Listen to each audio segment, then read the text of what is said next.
ಪರಮಾತ್ಮ ಎಲ್ಲದ ತಿಳ್ಕೊಂಡ ಕೇಳಿದ್ರೆ ನಾವು ನೀವುಗಳೆಲ್ಲ ತಿಳ್ಕೊಂಡಂಗ ಏನ್ರಿ ಮ್ಯಾಲ ಕೆಳಗ ಎಲ್ಲಿನೂ ಕೂಡ ಇಲ್ಲ.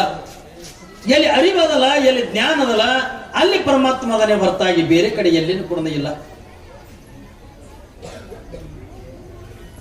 ಎಲ್ಲಿ ಅರಿವದಲ್ಲ, ಎಲ್ಲಿಂದ ಈ ಅಂಗಳಿಂದ ಸ್ವಚ್ಛ ಅದಲ್ಲ, ಅಲ್ಲಿ ಪರಮಾತ್ಮ ಅದಾನೆ. ಯಾವಾಗಲೂ ಕೂಡ ಮನಸ್ಸನ್ನು ತಗದ ಸ್ವಚ್ಛ ಆಗಿರ್ಬೇಕು, ಮನಸ್ಸನ್ನು ತಗದ ತಿಳಿಯಾಗಿರ್ಬೇಕು. ಮನುಷ್ಯರೊಳಗದ ಯಾವ ದುರ್ಬುದ್ಧಿಗಳನ್ನ ದುರ್ಗುಣಗಳನ್ನ ಏನ್ರಿ ಇವು ಯಾವ ಕೂಡ ಇರ್ಲಾರ್ದೇನೆ ಕೇವಲ ಭಗವಂತನ ಧ್ಯಾನ ಒಂದೇ ಇತ್ತು ಅಂದ್ರ ಅಂತ ಜಾಗದಾಗಿಂದ ಪರಮಾತ್ಮ ಇರ್ತಾನ.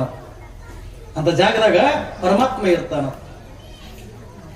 ಆದ್ರೆ ಇಲ್ಲಿ ನೋಡುತ್ತೆ ಏನ್ರಿ ಮಲ್ಲಮ್ಮಳ ಮನಸ್ಸನ್ನು ಸ್ವಚ್ಛದೆ, ಆದ್ರೆ ಪದ್ಮಾವತಿ ಅಂದ ಮನೆಯ ಹೊಲಸನ್ನು ತಗದ ಹೊರಗೆ ಹಾಕಬೇಕಂತ ತಿಳ್ಕೊಂಡ್ರ ಪದ್ಮಾವತಿ ಅಂತಾಳ ಮಲ್ಲಿ ನೀ ಇಟ್ಟೆಲ್ಲ ದಿನ ಹೊತ್ತೊಂಡ್ರು ಕಸ ಹೊಡೆದು ಇಟ್ಟು ನೀ ಸ್ವಚ್ಛ ಇಡ್ಲಕತ್ತಿ ಅಂತಂದ್ರ ಮನ್ಯಾಗಂದ ಲಕ್ಷ್ಮಿ ಇರಂಗಿಲ್ಲ ಅಂತಾಳ.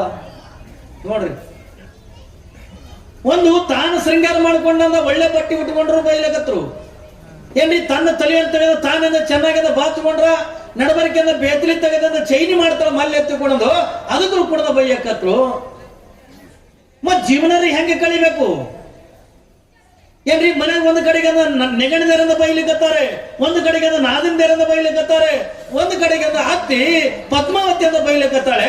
ಇದು ಎಲ್ಲರೂ ಕೂಡ ಬೈಯುವುದನ್ನ ಮಲ್ಲಮ್ಮಗೆ ಕಷ್ಟಗಳನ್ನು ಕೊಡುವುದನ್ನ ಹೇಮರೆಡ್ಡಿ ನೋಡಿ ಹೇಮರೆಡ್ಡಿ ಮನಸ್ಸಿನೊಳಗೆ ಮರುಗಲಿಕತ್ಯ. ಒಳ್ಳೆ ಮನೆ ತಂದೆ ನಮ್ಮ ತಂದಿನ ಎಷ್ಟು ಸೇವಾ ಮಾಡ್ತಾಳೆ, ಎಷ್ಟು ಒಳ್ಳೆ ಗುಣ ಅವೆ. ಆದ್ರೂ ಕೂಡ ಈ ಒಳಗೆ ಅಷ್ಟೊಂದು ಕಾಡ್ತಾರಲ್ಲ ತಿಳ್ಕೊಂಡು ಮನಸ್ಸಿನೊಳಗೆ ಮರದಿತಾನ. ಯಾಕ ಅವಾಗ ಏನು ಅನ್ನಕ್ ಬರಂಗಿಲ್ಲ, ಹೆಂಡತಿಗೆ ಅನ್ಸ್ತಿದ್ದ. ಏನ್ರಿ ಹೇಮರೆಡ್ಡಿ ಹೆಂಡತಿಗೆ ಹಂಚಿ ಜೀವನ ಕಳೀತಿದ್ದ. ಯಾಕಂದ್ರೆ ಅವಳು ಬಾಯಿ ಬಾಳ ಬಂಡಿತ್ತು.